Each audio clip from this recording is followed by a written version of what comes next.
They said I was wasting my potential, that I threw away a real career for desk work nobody cared about.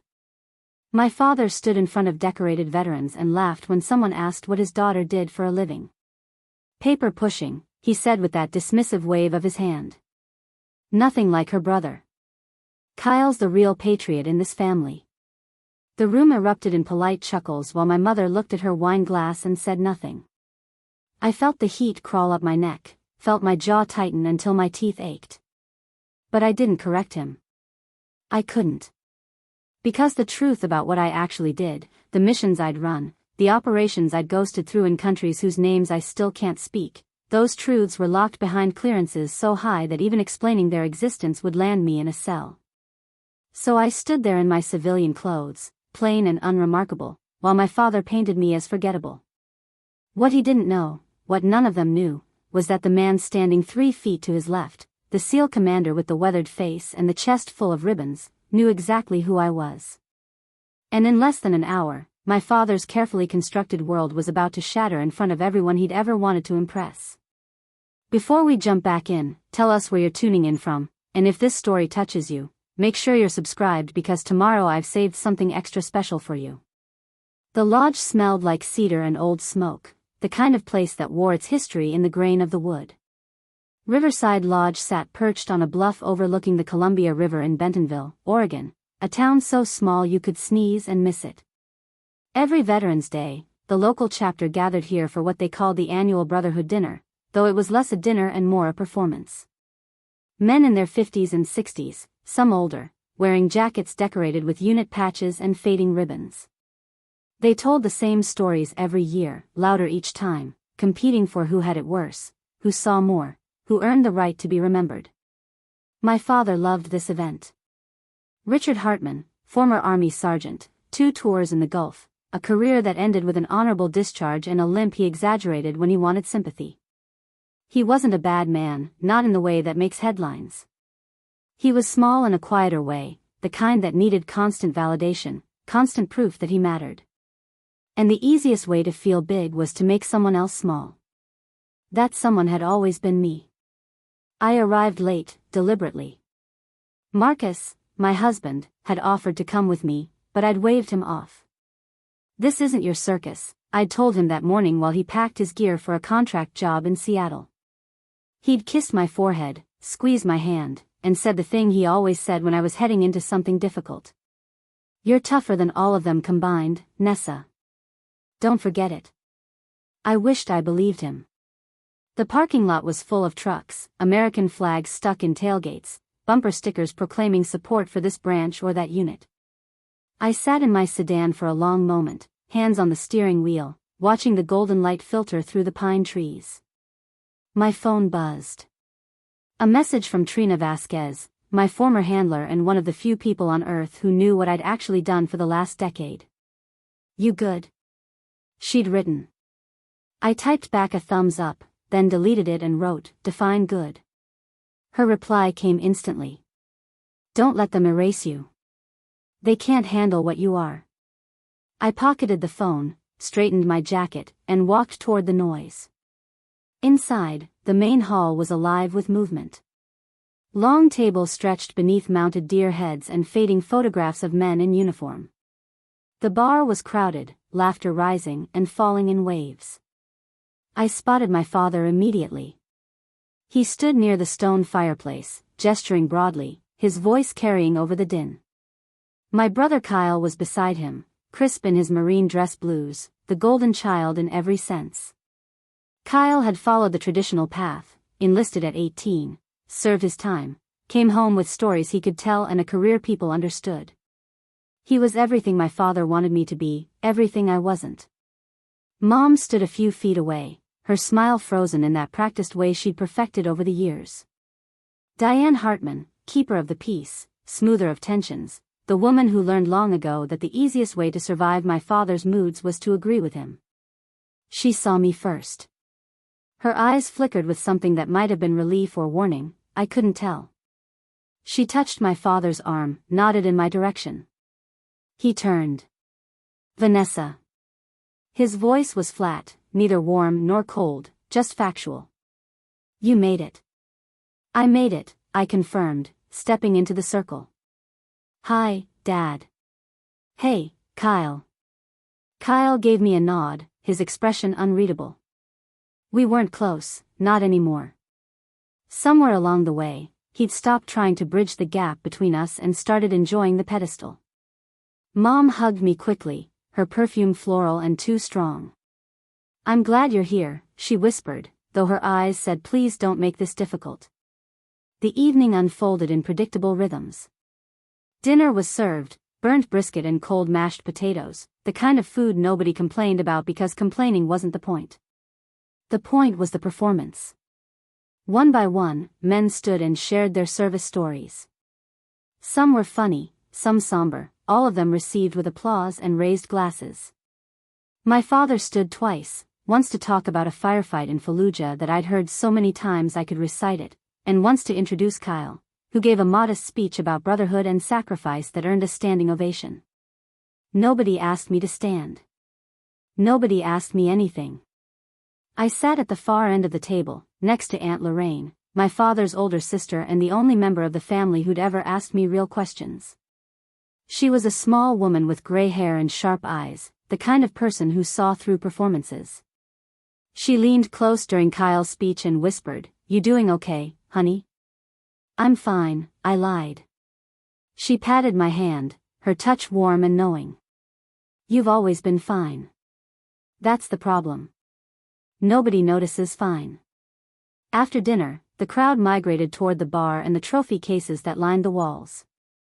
Framed medals, old uniforms, photographs of units long disbanded. My father held court near a display of naval awards, his voice rising as he launched into another story. I hung back, nursing a glass of water, trying to decide if I could slip out without causing a scene. That's when Commander Holland Brennan walked in. I recognized him immediately, though we'd never met face to face. Dutch Brennan was a legend in certain circles, a SEAL commander whose career spanned 3 decades and more operations than most people could imagine. He was older now, maybe mid-60s, his hair silver, his face carved with lines that spoke of sun and sand and sleepless nights. He moved with the quiet confidence of someone who didn't need to prove anything to anyone. The room shifted when he entered, conversations pausing, heads turning. Even my father straightened, his eyes widening with something close to awe. "Commander Brennan," someone called out. "Good to see you, sir." Dutch nodded, shook a few hands, accepted a drink he didn't sip. His gaze swept the room, slow and deliberate, until it landed on me. For a moment, our eyes met. His expression didn't change, but something flickered there, a recognition that made my stomach tighten. He knew. Of course he knew. Men like Dutch Brennan made it their business to know. The evening continued. More stories, more laughter, the kind of camaraderie that felt warm until you realized it had edges, until you realized it only included certain people. I stayed quiet, a shadow at the periphery, the disappointing daughter nobody wanted to explain. Then someone, a man I didn't recognize, turned to my father and asked the question that would crack everything open. "So, Richard, what's your daughter do? I see Kyle here in his blues, but what about Vanessa?" The room didn't go silent, not exactly, but the energy shifted. My father's smile tightened. He glanced at me, then away, as if looking too long might obligate him to honesty. "Oh, Nessa works for the government. Desk job. Paperwork, you know. Nothing like Kyle." The man nodded politely, already losing interest.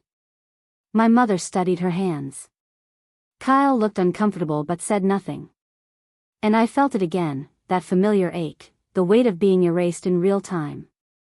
My father wasn't lying, not technically. I did work for the government. I did push paper, in the sense that mission reports required documentation. But the way he said it, the dismissive wave of his hand, the emphasis on nothing like Kyle, it was designed to shrink me, to make sure nobody asked follow-up questions, to ensure I remained forgettable. I opened my mouth, not sure what I was going to say, when Dutch Brennan's voice cut through the room. "Paperwork, huh?" The commander had moved closer, his drink still untouched in his hand. He was looking at my father now, his expression unreadable. My father blinked, suddenly aware that he was being addressed by someone who outranked everyone in the room by a mile. "Yes, sir," my father said, straightening. "She's good at what she does, of course, but it's not exactly boots on the ground, if you know what I mean." Dutch nodded slowly, as if considering this. Then he turned to me. His eyes were gray, sharp as broken glass. "What division, Vanessa?" The room was listening now, conversations fading, attention sharpening. I could feel my father's confusion, Kyle's curiosity, my mother's rising anxiety. I met Dutch's gaze and made a choice. The same choice I'd made 100 times before, in debriefings and interviews and moments when the truth was a luxury I couldn't afford. "I work in logistics," I said evenly. "Supply chain management. Keeping things moving." It wasn't a lie. It was a skin I could wear, a version of the truth so bland it discouraged questions. Dutch's mouth twitched, almost a smile. "Logistics," he repeated. Preparing and narrating this story took us a lot of time, so if you are enjoying it, subscribe to our channel, it means a lot to us. Now back to the story. Important work. My father relaxed, vindicated. "See? Nothing glamorous. Not like these guys." He gestured to the room, to the uniforms and the ribbons and the stories everyone could tell. Dutch took a slow sip of his drink, his eyes never leaving mine. Then he set the glass down on the nearest table with a soft click that somehow felt louder than it should have. "Logistics," he said again, and this time his voice carried. "You know, Richard, I've been doing this a long time. Seen a lot of people in a lot of roles. And I've learned something. The people who do the most important work are usually the ones nobody's allowed to talk about." The room had gone quiet now, fully quiet, the kind of silence that hums with attention. My father's smile faltered. "I'm not sure I follow, sir." Dutch turned to face him fully, and there was something in his posture, a shift from casual to command, that made everyone stand a little straighter. "Let me put it this way. You ever hear of an operation called Phantom Ridge?" A few heads nodded. It had been in the news years ago, a hostage rescue in Yemen that went sideways, then miraculously didn't. Details were scarce, classified, but the outcome was clean. Hostages recovered, minimal casualties, the kind of operation that became legend because nobody could explain how it succeeded. My father nodded slowly. "Of course. That was SEAL Team 6, wasn't it?" Dutch smiled, and it was the smile of a man holding all the cards. Team 6 was there. But they weren't the reason it worked. The reason it worked was intelligence. The kind of intelligence that doesn't come from satellites or wiretaps. It comes from someone on the ground, someone who can move through hostile territory without being seen, someone who can extract information from sources that don't even know they're giving it. We called that someone the ghost. The silence deepened. I could feel eyes shifting toward me, uncertain, questioning. My father's face had gone pale, his drink forgotten in his hand. Dutch kept talking, his voice calm, factual, the way you'd discuss the weather. "The ghost saved 12 lives that night. Prevented an international incident. Got out without leaving a trace. The person who ran that operation, who coordinated with my team, who made the impossible look easy, that person received a commendation so classified that it doesn't officially exist. No ceremony. No medal you can hang on a wall.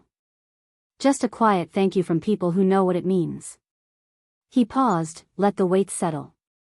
Then he looked directly at my father. "Your daughter didn't push paper, Richard. She was the ghost." The room erupted. Not in applause, not yet, but in a burst of shocked whispers, murmurs, the sound of a narrative being rewritten in real time. My father stood frozen, his mouth slightly open, his carefully constructed dismissal crumbling like wet sand. Kyle's eyes were wide, disbelief and something else, maybe respect, maybe resentment, flickering across his face. My mother's hand had flown to her mouth. And I stood there, breathless, feeling the weight of years of silence crack open, feeling the truth land like a bomb in the middle of my father's precious gathering. Dutch Brennan met my eyes across the room, gave me the smallest nod, then turned and walked toward the bar as if he'd just commented on the weather. The rest of the evening blurred. People approached me, cautious, curious, asking questions I couldn't answer. Is it true? What did you do? How long? I deflected with practiced ease, gave them just enough to satisfy without revealing anything that mattered. My father disappeared outside, my mother trailing after him. Kyle stayed, staring at me like he was seeing a stranger. Aunt Lorraine found me near the trophy cases, her eyes bright with something fierce and proud. I always knew, she said quietly. I always knew you were doing something that mattered. I didn't trust myself to speak, so I just nodded. By the time I left, the night had turned cold, the river below reflecting scattered stars. I sat in my car for a long time, hands shaking, replaying Dutch's words. The ghost. A name I hadn't heard spoken aloud in years. A name that belonged to a version of me my family would never understand. My phone buzzed. Trina. I answered. I heard, she said simply. Dutch called me. Said it was time someone told the truth. I laughed, sharp and broken. He just blew up my entire family dynamic. Good, Trina said. They needed it. And so did you. I drove home through the dark, the road unwinding beneath my headlights, and for the first time in years, I felt something shift inside me. Not vindication, not yet. But the beginning of something. The beginning of being seen. The drive back to Tacoma felt longer than it should have. I-5 stretched ahead of me in an endless ribbon of taillights and darkness, the radio playing songs I didn't hear. My hands gripped the steering wheel tight enough to leave marks, my mind replaying the moment over and over. Your daughter didn't push paper, Richard. She was the ghost.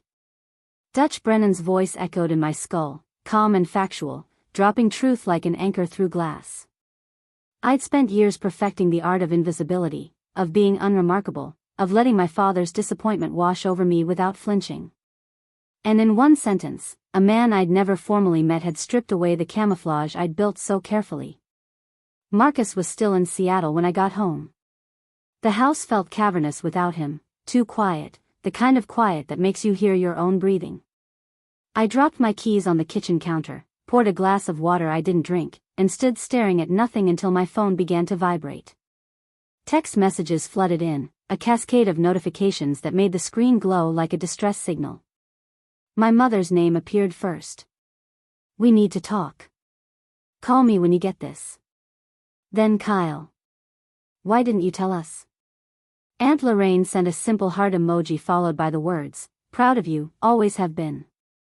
And then, buried beneath the family chaos, a number I didn't recognize. The message was brief. This is Dutch. If you need to talk, you know where to find me. I set the phone face down and walked upstairs. The bathroom mirror reflected someone who looked like me but felt like a stranger. I'd gotten good at compartmentalizing, at separating Vanessa Hartman, the daughter, from the operative who'd spent years moving through hostile territory with nothing but a cover story and a radio. But tonight those walls had collapsed, and I couldn't unsee what had been revealed. My father's face when Dutch said the words. The color draining from his cheeks, the glass slipping slightly in his hand, the desperate scramble behind his eyes as he tried to rewrite the narrative in real time. He couldn't. There was no spinning this. No dismissing it as exaggeration or misunderstanding. Dutch Brennan didn't deal in exaggeration. When a SEAL commander tells a room full of veterans that your daughter ran operations they'll never read about, you don't question it.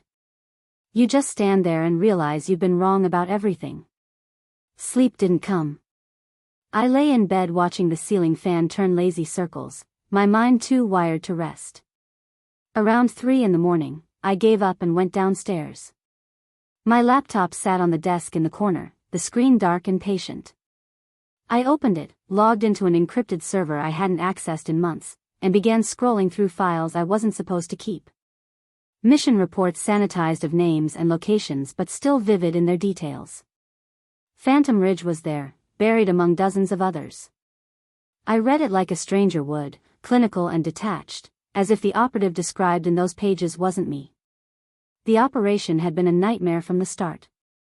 Intelligence suggested 12 hostages were being held in a compound outside Sanaa, foreign aid workers captured during a relief mission gone wrong. The window for extraction was narrow, maybe 48 hours before they were moved or worse. SEAL Team 6 was standing by, but they needed eyes on the ground, someone who could confirm the location, assess the guard rotations, identify weak points in the perimeter. Someone who could get close without raising alarms. That someone was me.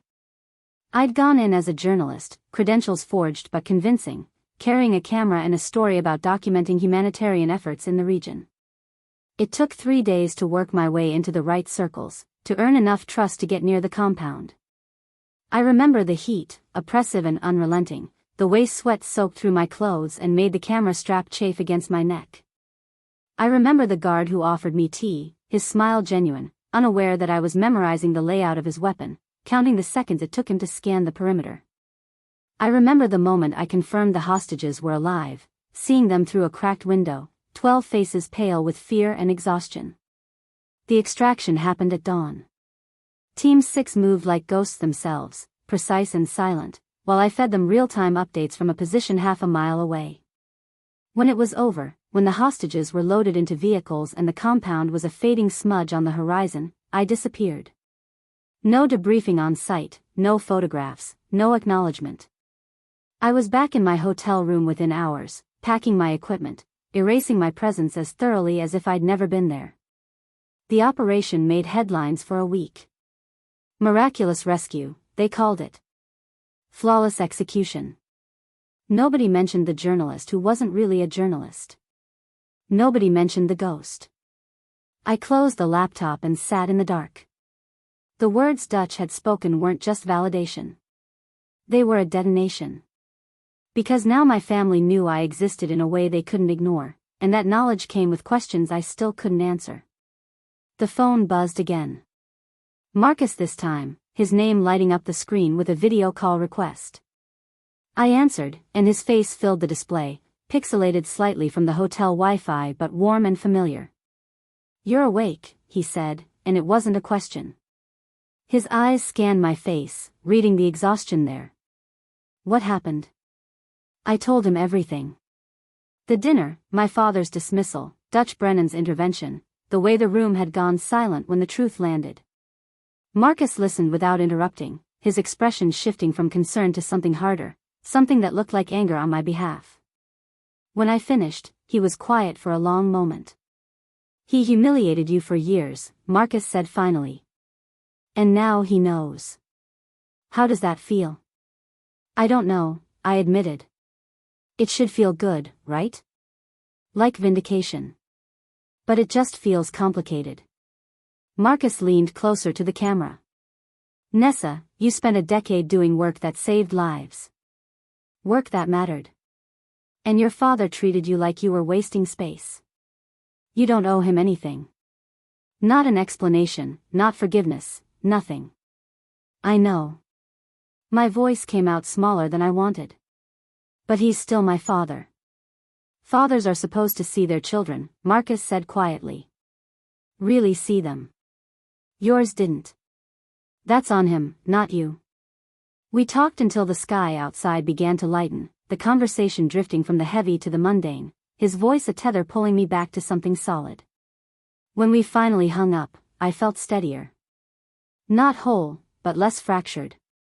I made coffee, strong and black, and sat at the kitchen table watching the sunrise paint the windows gold. The call started around 8. My mother first, her voice tight with something between confusion and desperation. "Vanessa, honey, we need to talk about last night. Your father is very upset. He feels blindsided. We didn't know." "How were we supposed to know?" I listened to the voicemail without responding. Then Kyle. His message was shorter, less emotional. "I don't understand why you kept this from us. We're family. You should have trusted us." I deleted it halfway through. Aunt Lorraine called next, but hers I answered. "How are you holding up?" she asked, skipping pleasantries. "I'm fine." The lie came automatically, but she didn't challenge it. "Your father called me this morning," she said. "He wanted me to tell him it wasn't true. That Dutch was mistaken or exaggerating. I told him to call Dutch himself if he needed confirmation." "What did he say?" "Nothing. He just hung up." I smiled despite myself. Aunt Lorraine had never been afraid of my father, never bent to his need for control. She was the only one in the family who'd ever asked me real questions about my work, who'd listened when I gave vague answers and didn't push for more. I think she'd known all along that I was doing something beyond the ordinary, even if she didn't know the specifics. "You did good work, Nessa," she said now. "Work that mattered. Don't let them take that from you." "I won't," I promised. The days that followed were strange. My phone became a battlefield of messages I didn't answer, calls I sent to voicemail, the digital equivalent of my family pounding on a door I'd locked from the inside. My father didn't reach out directly. Instead, he sent my mother, who left increasingly frantic messages about family and communication and how we all needed to sit down and talk this through. I ignored them. Not out of spite, but out of exhaustion. I'd spent years trying to earn my father's approval, bending myself into shapes that might finally be enough. And it was never enough. He wanted a daughter who fit his understanding of service, who wore a uniform he recognized, who had stories he could tell at gatherings like the one at Riverside Lodge. He wanted Kyle. And when I wasn't Kyle, when I chose a path that didn't fit his narrow definition of patriotism, he dismissed me. Dutch's words had done more than expose the truth. They'd shifted the power. Because now my father couldn't rewrite the narrative. He couldn't minimize my work or wave it away as unimportant. The ghost wasn't a desk job. The ghost was a legend, whispered about in circles he desperately wanted to belong to. And that ghost was me. His disappointing daughter. The one he'd spent years diminishing. I threw myself into work. My current position wasn't classified at the same level as my field days, but it was still important. I coordinated logistics for intelligence operations across 3 continents, ensuring that operatives had what they needed when they needed it. It was behind-the-scenes work, the kind that kept missions running but never made headlines. I liked it. After years of living on adrenaline and fear, there was something soothing about spreadsheets and supply chains, about problems that could be solved with emails instead of extraction plans. Trina called me on a Tuesday afternoon, her voice cutting through the quiet of my home office. "You seeing the chatter?" "What chatter?" I minimized the budget report I'd been reviewing and pulled up the secure channels we still use to communicate. "Your name's making rounds," she said. Quietly, but it's there. People are asking questions. Who was the ghost? How many operations? Why haven't we heard about this? I felt my stomach tighten. That's not good. It's not bad either, Trina countered. You've been invisible for so long that people forgot you existed. Maybe it's time they remembered. I don't want attention, Trina. I just want to do my job. She was quiet for a moment. Then, softer, how's your family handling it? They're not. They're imploding. My father can't process it. My mother wants me to fix it. Kyle doesn't know what to think. And you? I'm tired, I admitted. I'm tired of being the problem. Tired of justifying my existence. Tired of pretending it doesn't hurt. Trina sighed, the sound crackling through the connection. You know what the difference is between you and them? You actually did something. You didn't just talk about service or wear it like a costume. You lived it. And that scares them because it means they were wrong about you. People hate being wrong. She wasn't wrong. My father's entire identity was built on his military service, on the respect it earned him, on the camaraderie it provided. And I'd shattered that by being something he couldn't categorize. I wasn't a soldier. I wasn't a Marine like Kyle. I was something else entirely, something that operated in shadows and silence, something that didn't fit the narratives he needed. By the end of the week, I'd made a decision. I wasn't going to hide anymore. Not from my family, not from myself. If they wanted to understand who I was, they'd have to accept that understanding came with limits.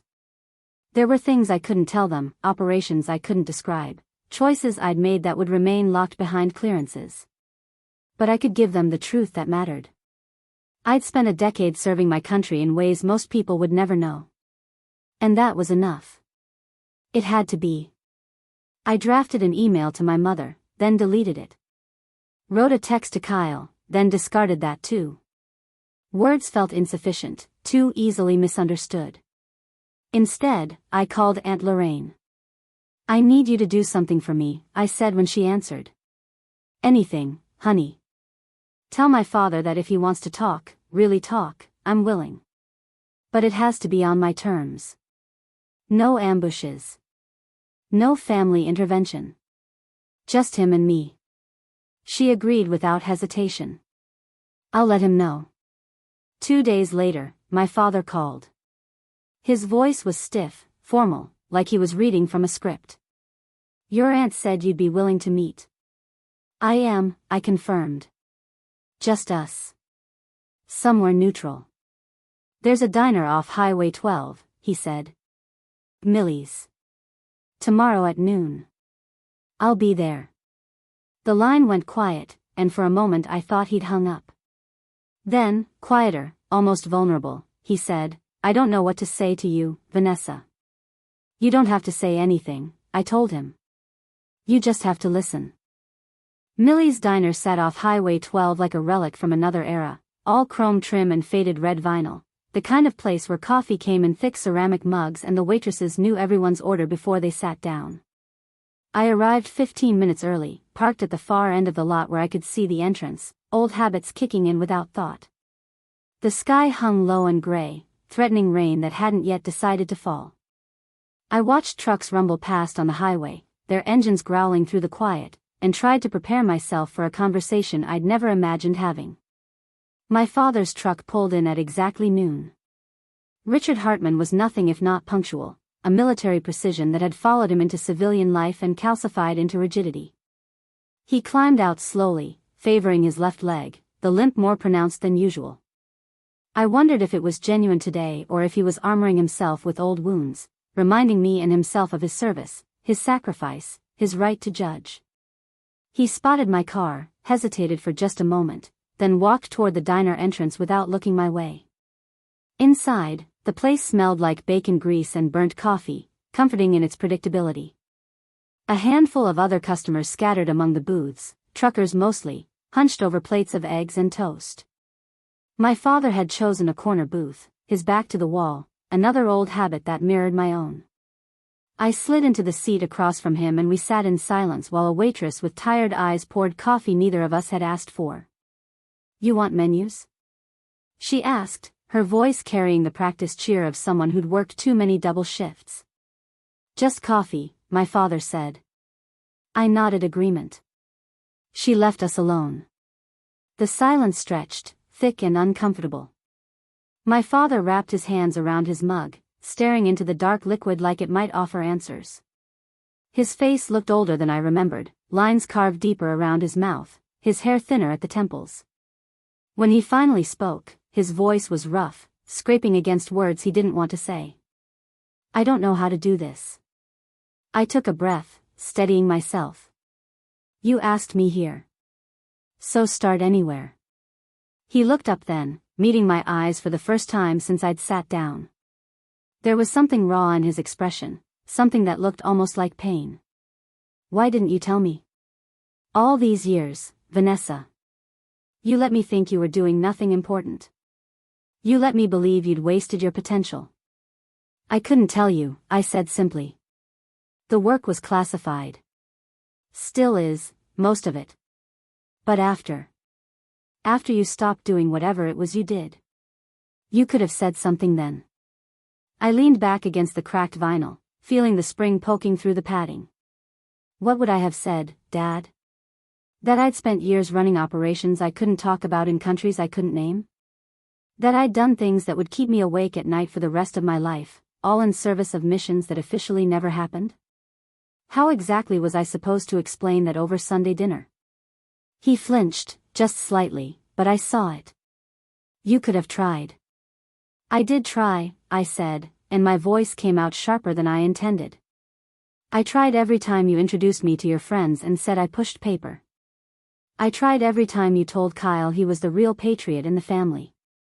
I tried every time you looked at me like I was a disappointment you had to tolerate. That's not fair. Isn't it?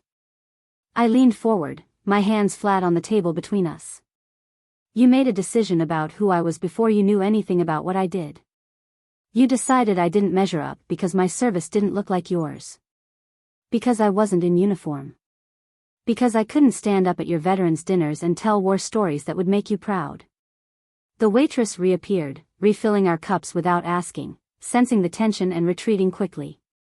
My father watched her go, using the interruption to collect himself. When he spoke again, his voice was quieter, almost defensive. I was proud of Kyle because I understood what he did. I could see it. The uniform, the medals, the deployments. It made sense to me. And I didn't make sense. No. He said it simply, without malice, just stating a fact. You went to college, got recruited by some government agency nobody'd heard of, and disappeared into a job you couldn't explain. What was I supposed to think? You were supposed to trust me, I said.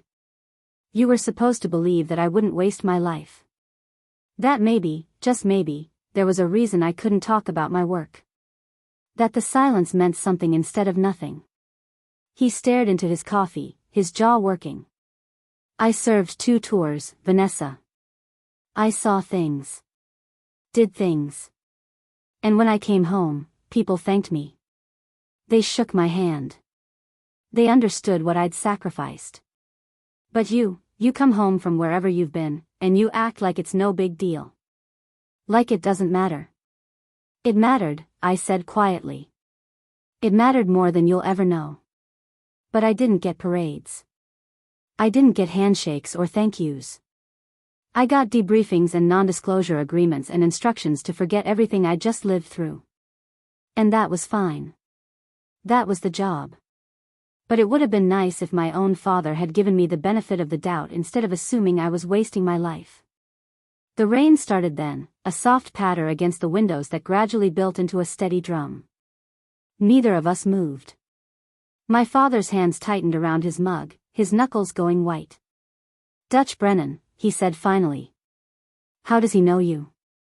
We worked adjacent operations, I said carefully. His teams needed intelligence. I provided it. Sometimes I was embedded with them for extractions or time-sensitive missions. He knew my cover identities, not my real name. Not until recently. And Phantom Ridge. That was real? What he said about you? I hesitated, weighing how much I could say, how much I should say. Yes. That was real. 12 hostages. 12 hostages, I confirmed. 48-hour window. SEAL Team 6 handled the extraction. I confirmed the location and provided real-time intelligence during the operation. My father sat back, his face unreadable. I watched him process this, watched him try to reconcile the daughter he thought he knew with the operative Dutch had described. The silence stretched long enough that I wondered if he was going to speak at all. I told everyone you pushed paper, he said eventually, and the words came out hollow, ashamed. At the lodge. In front of Dutch. In front of everyone. I know. And you just stood there. You didn't correct me. What was I supposed to do, Dad? Announce classified operations in the middle of your veterans' dinner? Tell everyone about missions that officially don't exist? I stood there because I didn't have a choice. Because the work I did required me to be invisible. And you used that invisibility to make me disappear. Something in his expression cracked then, a fissure running through the careful control he'd maintained. His eyes reddened, his mouth pressing into a thin line. I didn't know, he said, and his voice broke on the words. Vanessa, I didn't know. Millie's diner sat off Highway 12 like a relic from another era, all chrome trim and faded red vinyl, the kind of place where coffee came in thick ceramic mugs and the waitresses knew everyone's order before they sat down. I arrived 15 minutes early, parked at the far end of the lot where I could see the entrance, old habits kicking in without thought. The sky hung low and gray, threatening rain that hadn't yet decided to fall. I watched trucks rumble past on the highway, their engines growling through the quiet, and tried to prepare myself for a conversation I'd never imagined having. My father's truck pulled in at exactly noon. Richard Hartman was nothing if not punctual, a military precision that had followed him into civilian life and calcified into rigidity. He climbed out slowly, favoring his left leg, the limp more pronounced than usual. I wondered if it was genuine today or if he was armoring himself with old wounds, reminding me and himself of his service, his sacrifice, his right to judge. He spotted my car, hesitated for just a moment, then walked toward the diner entrance without looking my way. Inside, the place smelled like bacon grease and burnt coffee, comforting in its predictability. A handful of other customers scattered among the booths, truckers mostly, hunched over plates of eggs and toast. My father had chosen a corner booth, his back to the wall, another old habit that mirrored my own. I slid into the seat across from him and we sat in silence while a waitress with tired eyes poured coffee neither of us had asked for. "You want menus?" she asked, her voice carrying the practiced cheer of someone who'd worked too many double shifts. "Just coffee," my father said. I nodded agreement. She left us alone. The silence stretched, thick and uncomfortable. My father wrapped his hands around his mug, staring into the dark liquid like it might offer answers. His face looked older than I remembered, lines carved deeper around his mouth, his hair thinner at the temples. When he finally spoke, his voice was rough, scraping against words he didn't want to say. "I don't know how to do this." I took a breath, steadying myself. "You asked me here. So start anywhere." He looked up then, meeting my eyes for the first time since I'd sat down. There was something raw in his expression, something that looked almost like pain. "Why didn't you tell me? All these years, Vanessa. You let me think you were doing nothing important. You let me believe you'd wasted your potential." "I couldn't tell you," I said simply. "The work was classified. Still is, most of it. But after you stopped doing whatever it was you did. You could have said something then." I leaned back against the cracked vinyl, feeling the spring poking through the padding. What would I have said, Dad? That I'd spent years running operations I couldn't talk about in countries I couldn't name? That I'd done things that would keep me awake at night for the rest of my life, all in service of missions that officially never happened? How exactly was I supposed to explain that over Sunday dinner? He flinched, just slightly, but I saw it. "You could have tried." "I did try," I said, and my voice came out sharper than I intended. "I tried every time you introduced me to your friends and said I pushed paper. I tried every time you told Kyle he was the real patriot in the family. I tried every time you looked at me like I was a disappointment you had to tolerate. That's not fair. Isn't it?" I leaned forward, my hands flat on the table between us. "You made a decision about who I was before you knew anything about what I did. You decided I didn't measure up because my service didn't look like yours. Because I wasn't in uniform. Because I couldn't stand up at your veterans' dinners and tell war stories that would make you proud." The waitress reappeared, refilling our cups without asking, sensing the tension and retreating quickly. My father watched her go, using the interruption to collect himself. When he spoke again, his voice was quieter, almost defensive. "I was proud of Kyle because I understood what he did. I could see it. The uniform, the medals, the deployments. It made sense to me. And I didn't make sense. No." He said it simply, without malice, just stating a fact. "You went to college, got recruited by some government agency nobody'd heard of, and disappeared into a job you couldn't explain. What was I supposed to think?" "You were supposed to trust me," I said.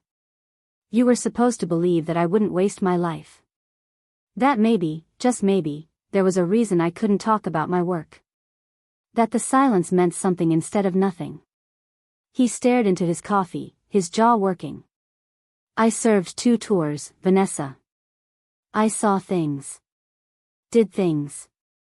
And when I came home, people thanked me. They shook my hand. They understood what I'd sacrificed. But you come home from wherever you've been, and you act like it's no big deal. Like it doesn't matter. It mattered, I said quietly. It mattered more than you'll ever know. But I didn't get parades. I didn't get handshakes or thank yous. I got debriefings and non-disclosure agreements and instructions to forget everything I'd just lived through. And that was fine. That was the job. But it would have been nice if my own father had given me the benefit of the doubt instead of assuming I was wasting my life. The rain started then, a soft patter against the windows that gradually built into a steady drum. Neither of us moved.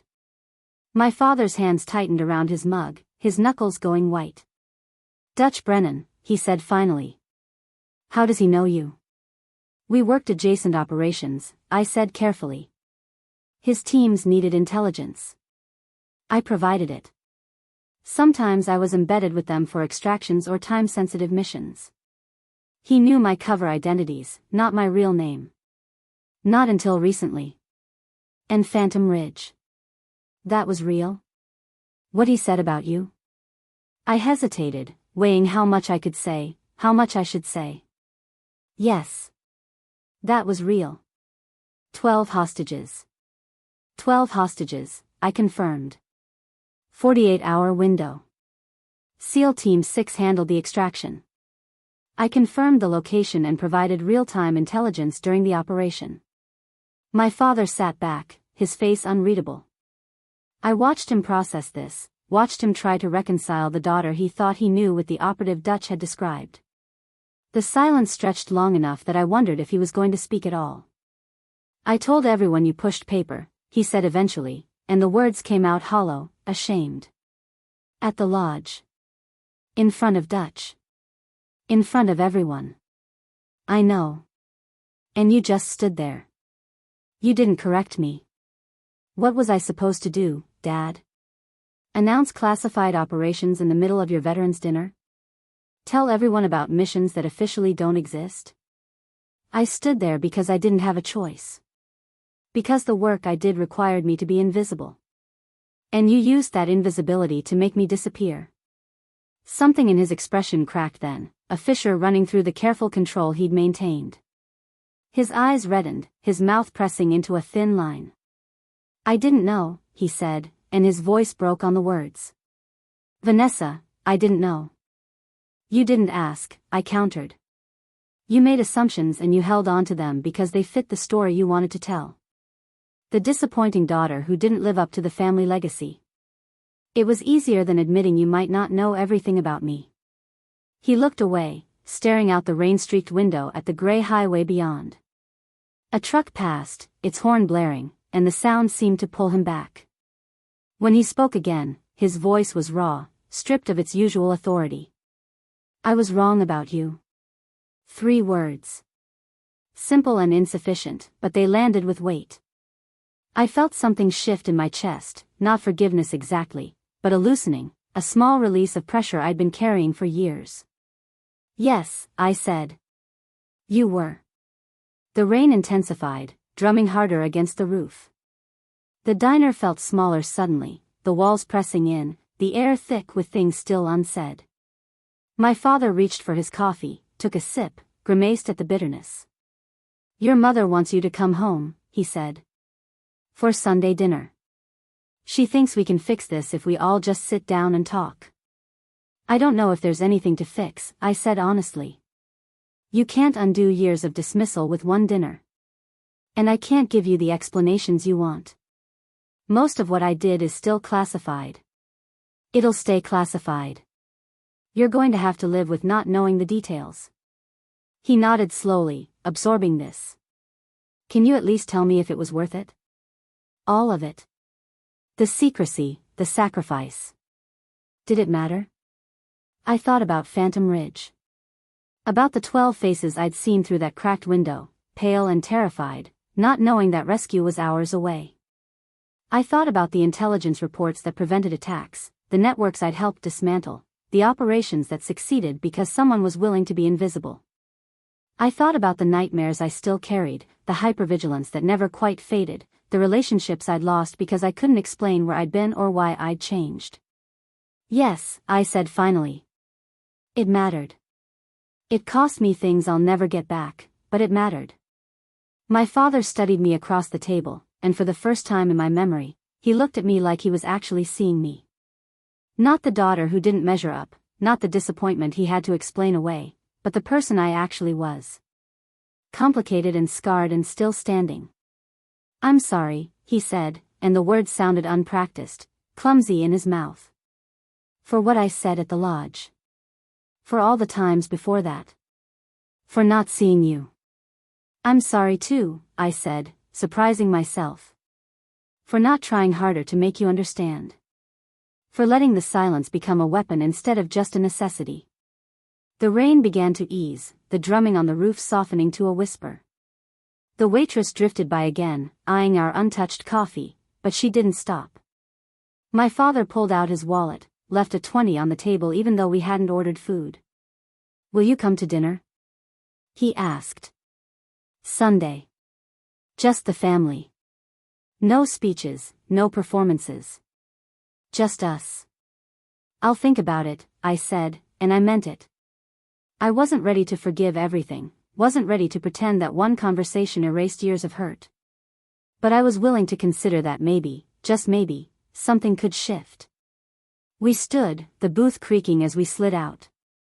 My father hesitated, then extended his hand across the table. I looked at it for a moment, at the calluses and the age spots, at the wedding ring he'd worn for 35 years. Then I took it. His grip was firm, steady, the handshake of a man trying to bridge a gap he'd spent years widening. Outside, the rain had stopped, leaving the parking lot slick and shining. We walked to our vehicles in silence, the wet asphalt reflecting the gray sky. Before I could open my car door, my father spoke one last time. Dutch Brennan called me. Yesterday. I turned, surprised. What did he say? He said I was a damn fool if I didn't recognize what I had in you. He said operatives like you are rare. That the work you did saved more lives than I'd see in 10 lifetimes. He said I should be grateful you're still willing to talk to me at all. I didn't know what to say to that, so I said nothing. My father climbed into his truck, started the engine, then rolled down the window. He also said you were the best he'd ever worked with. That if he could have cloned you, he would have. A smile tugged at my lips despite everything. Dutch always did have a flair for the dramatic. My father nodded, shifted into reverse, then paused. I'll see you Sunday. If you come. I watched him drive away, his taillights disappearing into the mist that hung over the highway. I stood in the parking lot for a long time, letting the cold air clear my head, letting the weight of the conversation settle into something I could carry. My phone buzzed. Marcus, checking in. How did it go? I typed back, complicated. But maybe a start. He sent back a heart emoji and the words, proud of you. I drove home through the clearing weather, the sun breaking through the clouds and scattered beams that lit the mountains in the distance. The conversation with my father hadn't fixed anything, not really. Years of hurt couldn't be undone in an hour over bad coffee. But something had shifted. He'd said he was wrong. He'd apologized. And while those words couldn't erase the past, they opened a door that had been locked for so long I'd forgotten what it looked like from the other side. When I got home, I found an email waiting from Trina. The subject line read simply, "You okay?" I opened it, found a longer message than she usually sent. Heard through channels that you met with your father. Don't know how it went, but I want you to remember something. You don't owe him your pain. You don't owe him explanations for choices he wasn't there to witness. What you did in the field, the risks you took, the lives you saved, that stands on its own. His approval doesn't validate it. His disapproval doesn't diminish it. You were the ghost. You still are, in all the ways that matter. Don't let anyone, family included, make you small. I read it twice, then closed the laptop. Trina was right. The work I'd done didn't need my father's blessing to matter. It had mattered in the moments it happened, in the lives it saved, in the missions it completed. But maybe, just maybe, having my father acknowledge it, having him see me for who I actually was, maybe that mattered too.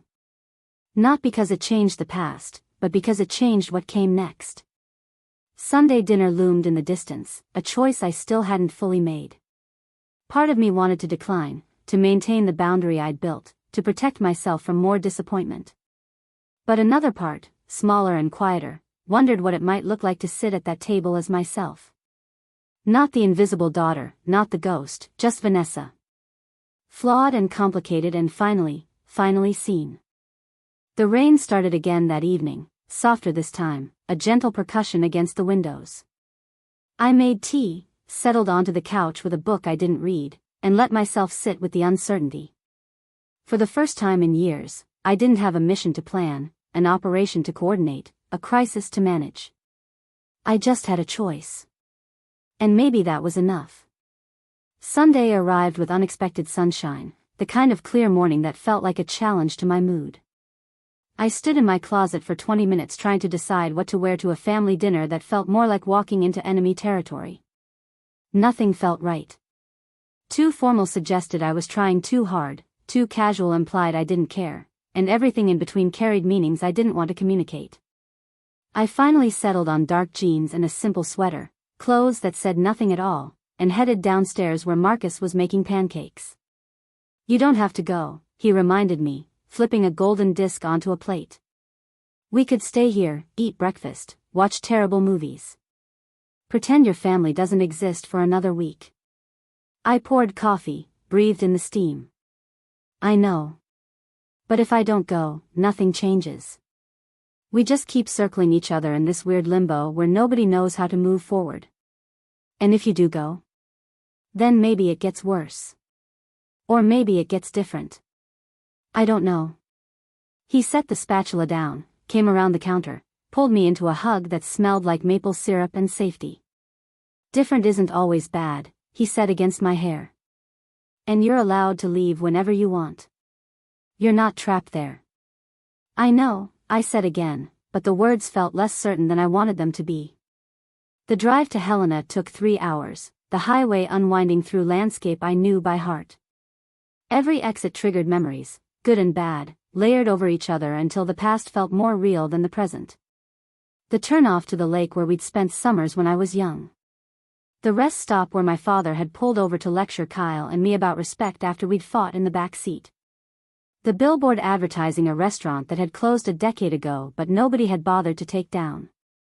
By the time I pulled onto my parents' street, my hands were clammy on the steering wheel. The house looked exactly the same. A modest ranch-style home with blue shutters and a lawn my father maintained with military precision. Kyle's truck sat in the driveway, which meant I wasn't the only one summoned. I parked on the street, giving myself an easy exit, and sat for a moment gathering my resolve. Through the front window I could see movement, shapes crossing back and forth in the kitchen. Normal Sunday afternoon preparation, as if this were any other family dinner and not a minefield of unspoken tensions waiting to detonate. I walked up the driveway slowly, noticing details I'd stopped seeing years ago. The crack in the concrete my father had been meaning to fix since I was in high school. The rosebush my mother had planted when they first bought the house, now overgrown and tangled. The mailbox with our name painted in careful letters, a family unit presented to the world even as the foundation cracked beneath it. The door opened before I could knock. My mother stood there, her smile too bright, her hands already reaching for me. "Vanessa, honey, you came. I wasn't sure you would." She pulled me into a hug that smelled like her familiar perfume, floral and slightly overwhelming. Come in, come in. Dinner's almost ready." Inside, the house wrapped around me like a museum of my childhood. Same furniture, same photographs on the walls, same faint smell of coffee and whatever cleaning product my mother had used for 30 years. Kyle emerged from the kitchen, beer in hand, his expression carefully neutral. "Hey, Nessa." "Hey." We stood in awkward silence until my mother bustled between us, carrying a salad bowl toward the dining room. "Your father's in the den," she said over her shoulder. "Why don't you say hello while I finish setting the table?" The den was my father's domain, a small room off the living room cluttered with military memorabilia. Framed certificates, unit patches, photographs of younger versions of himself in desert camouflage. He sat in his recliner, the television on but muted, showing a football game he wasn't watching. When I appeared in the doorway, he looked up, and something complicated crossed his face. "You came."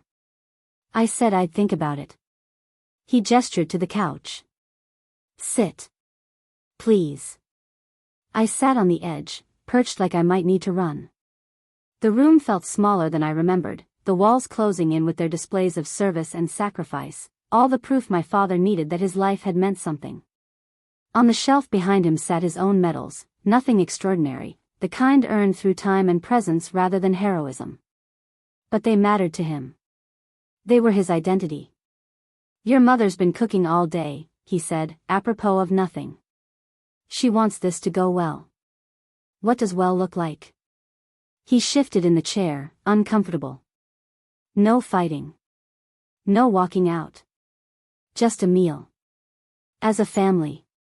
"We haven't been a family in a long time," I said quietly. "We've been people who share DNA and occasionally occupy the same space." He flinched. "That's harsh." "It's true. You made it true when you decided I wasn't worth your respect unless I fit your definition of service." "I'm trying, Vanessa." His voice rose slightly, frustration bleeding through. I apologized. "I'm here. I'm trying to fix this." "You can't fix years of dismissal with one dinner, Dad. I told you that at Millie's. So what do you want from me?" He leaned forward, his hands gripping the armrests. "Tell me what I'm supposed to do and I'll do it.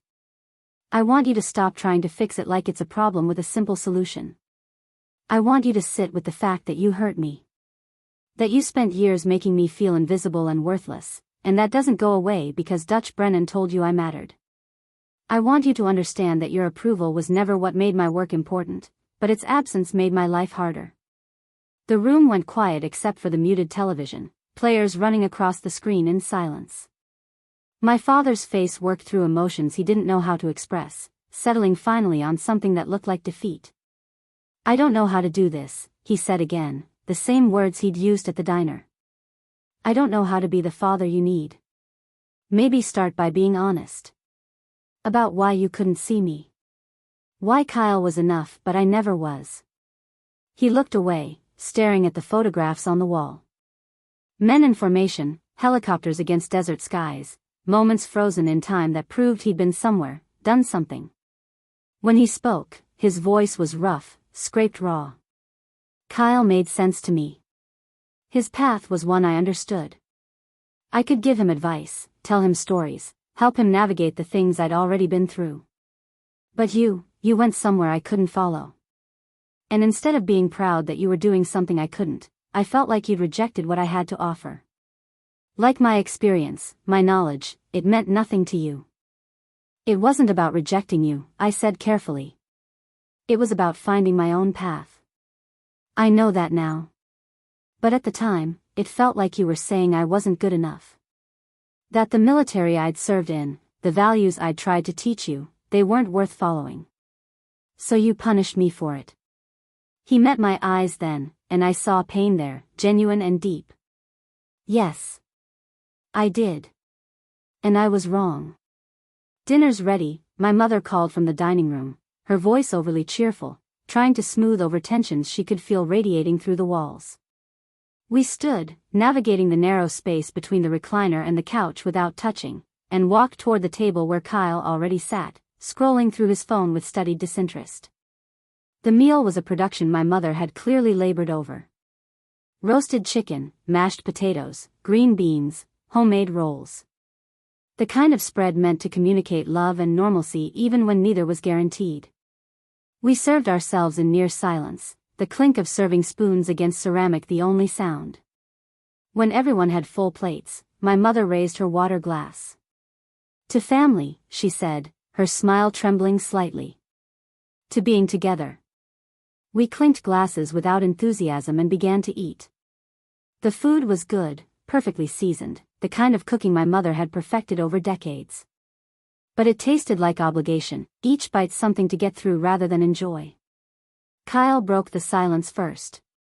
So are we going to talk about it or just pretend everything's fine? My mother's fork froze halfway to her mouth. Kyle, please. Please what, Mom? We're all thinking it. Nessa shows up after Dad gets called out in front of his veteran buddies, and now we're supposed to have a nice family dinner like nothing happened? I set down my fork, carefully, precisely. What do you want to talk about, Kyle? He leaned back in his chair, arms crossed. I want to know why you didn't tell us. Any of us. Years, Nessa.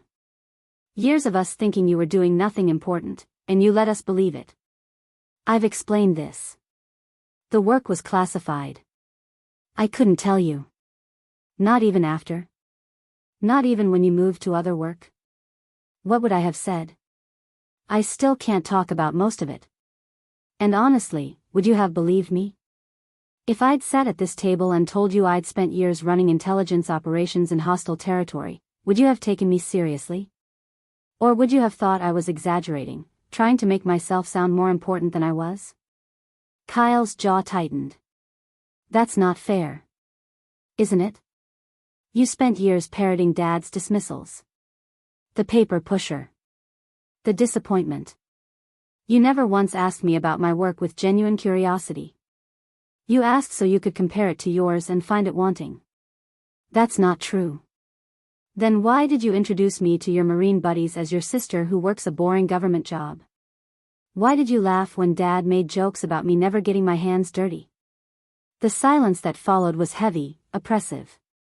My mother stared at her plate, her hands folded in her lap. My father cleared his throat but didn't speak. Kyle's face had gone red, anger and shame fighting for dominance. You could have defended yourself, he said finally, his voice lower. You could have said something. And broken federal law? Violated clearances that would have landed me in prison? I chose to protect my work over protecting my ego. I chose the mission over your approval. And apparently that was unforgivable. Nobody said it was unforgivable, my mother interjected, her voice pleading. We're all here now. We're trying to move forward. Are we? I looked around the table, at the three faces that should have felt like home but mostly felt like strangers. Because it seems like everyone wants me to make this easy. To say it's fine, to absolve you all of the years you spent making me feel worthless. But I can't do that. It's not fine. Vanessa. My father's voice was quiet but firm. We're trying. I know you are. But trying doesn't erase the damage. You don't get to wound someone for years and then expect them to bleed quietly while you learn how to be better. The words hung in the air, sharp and uncompromising. My mother's eyes filled with tears. Kyle stared at the table. My father's hands clenched into fists beside his plate. I felt the familiar urge to soften it, to take back the hardness, to make it easier for them to swallow. But I didn't. Because they needed to hear it. They needed to understand that forgiveness wasn't automatic, that healing required more than good intentions and one awkward dinner. What do you want from us? My mother asked, her voice breaking. Tell us what you need. I need time, I said. I need you to stop expecting me to pretend the past didn't happen. I need you, I looked at my father, to stop defining my worth by whether or not you understand my choices. And I need you, I turned to Kyle, to stop competing with me for validation. We're not in a race. We never were. I wasn't competing, Kyle muttered. Yes, you were. We both were. Because Dad made us compete. He pitted us against each other by making his approval scarce. By making us think there was only room for one of us to matter.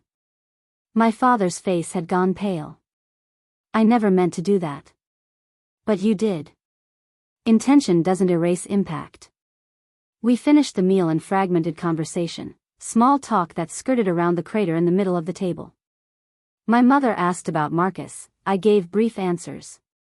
Kyle mentioned a training exercise, nobody asked follow-up questions. My father mostly stayed silent, pushing food around his plate, the weight of everything unsaid pressing down on his shoulders. After dinner, I helped clear the table while my mother hovered nervously, chattering about nothing. Kyle disappeared outside, claiming he needed to check something on his truck. My father retreated to the den. When the dishes were done, my mother touched my arm. "I'm glad you came," she said softly.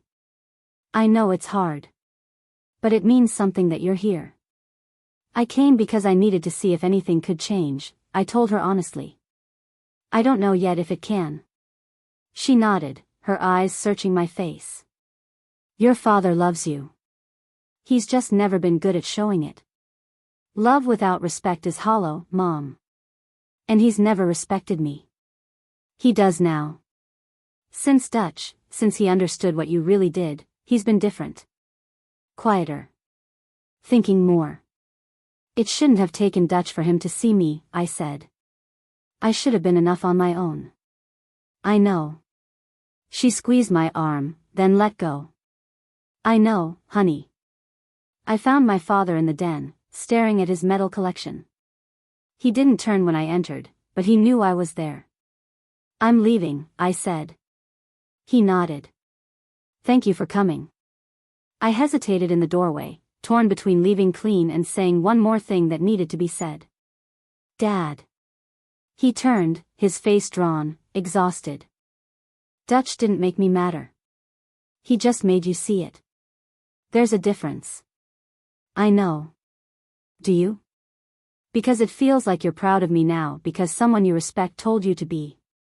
Not because you looked at my life and decided on your own that I was worth being proud of." He was quiet for a long moment. Then, so softly I almost missed it, "You're right."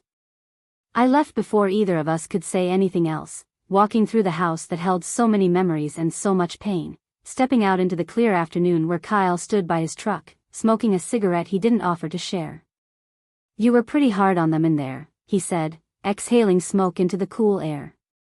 "They earned it." He nodded slowly. "Yeah. I guess they did." We stood in uncomfortable silence. Then Kyle flicked the cigarette away, ground it under his boot. "For what it's worth, I'm sorry. For the things I said. The jokes I made. I thought I was just going along with Dad, being part of the team. I didn't think about how it felt on your end." "It felt like erasure," I said.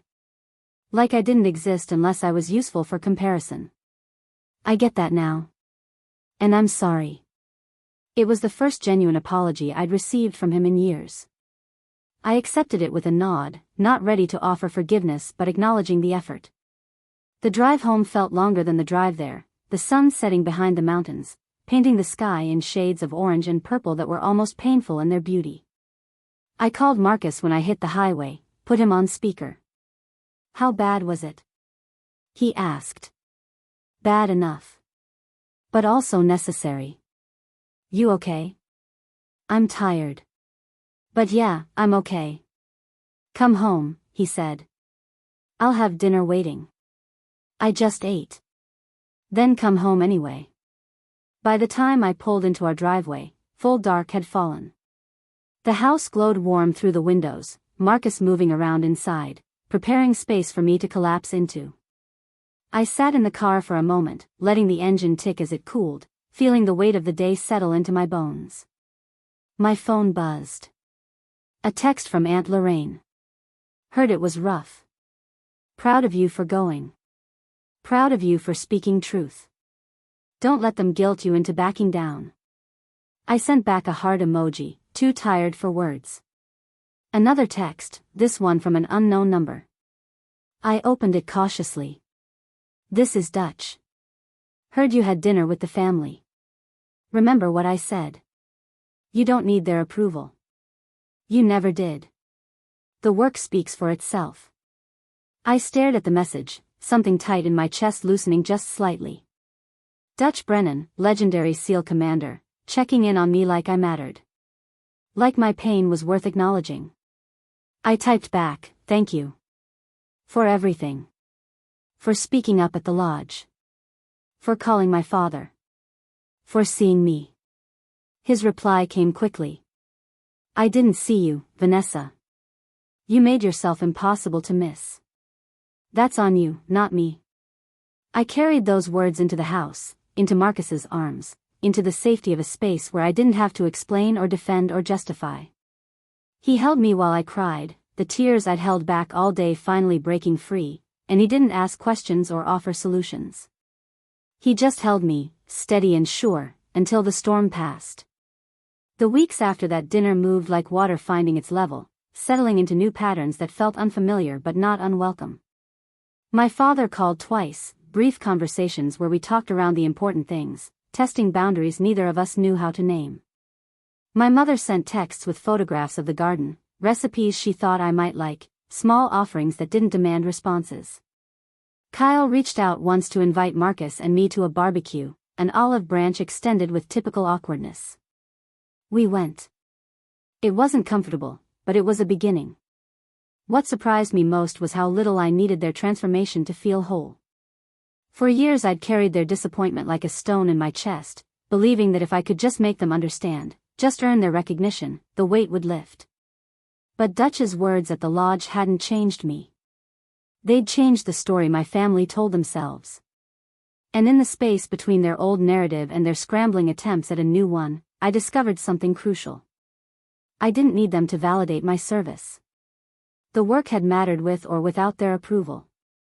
The lives saved, the missions completed, the sacrifices made, those existed independently of my father's pride or my brother's understanding. Trina and I met for coffee on a gray Saturday morning, the kind of day that invited confession. She listened while I recounted the family dinner, the apologies that felt insufficient, the anger I couldn't quite release. "You're waiting for them to fully get it," she said finally, stirring sugar into espresso she'd drink black anyway. "They never will. Not completely. Because they didn't live it. I know. But it would be nice if they tried harder.